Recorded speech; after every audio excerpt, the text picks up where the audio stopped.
Want to learn how to build trust with your customers? Then stay tuned for this video. Check it out.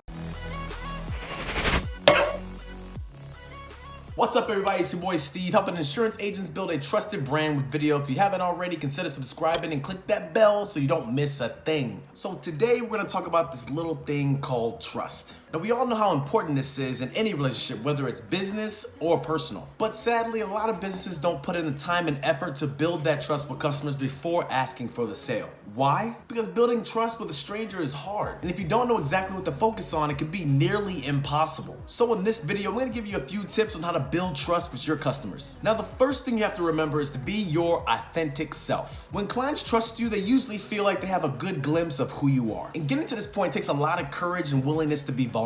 Now, I don't mean that you have to spill your guts in every single piece of content. What it means is that you have the courage to show your true self, show your true colors, and give them an idea of exactly who you are. Now, of course, taking this route means that not everybody's gonna like who you are. And if you think about it, that's nearly impossible to achieve anyway. But being your authentic self will help you connect with the people that are just like you. So in order for customers to trust you, you have to trust them enough to be yourself. Now, this next one may be obvious, but it's not always practiced. And that's showing empathy. Now, empathy is one of the most powerful tools that any business can use. It's taking the time to communicate with your customers that you understand their needs and that you understand their problems. Sometimes it's not saying anything. Sometimes it's just sitting back and listening. Often we feel like we know what's best for the customer, and that's when we miss the mark. When we think about the biggest companies in the world like Apple, Walmart, and Amazon, they didn't become big by telling people what they wanted. They did it by listening, putting themselves in the customer's shoes, and they did it by empathizing. For example, Apple focused so much on empathy that it became part of their philosophy, going as far as embedding it in their Apple Store employee handbook. So if you focus on understanding your customers, then the trust will follow. Now, another surefire way to gain their trust is to over-deliver. Now, there's nothing more intoxicating than a person or an organization that over-delivers. This is demonstrating value at its best. Companies that give more than they get never have a problem finding customers. And people who over-deliver never have a problem building trusting relationships. There's a magic that happens when we receive more than we expected. Whether it's a package that was delivered 2 days early or a birthday card sent from your favorite company. It's just amazing to receive these gestures. Think about it, we wouldn't be upset if they didn't, but they did, which makes them even more trustworthy. And you always remember them for that. I remember my local Walmart last winter, they were serving hot cocoa at the door. It had to be about 10 degrees below zero, and they were giving us hot cocoa for free.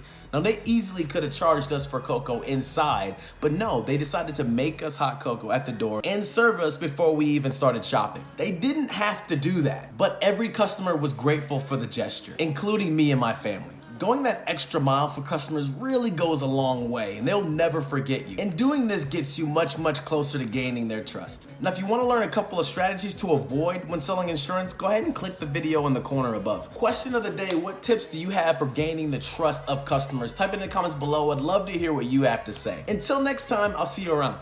Take care.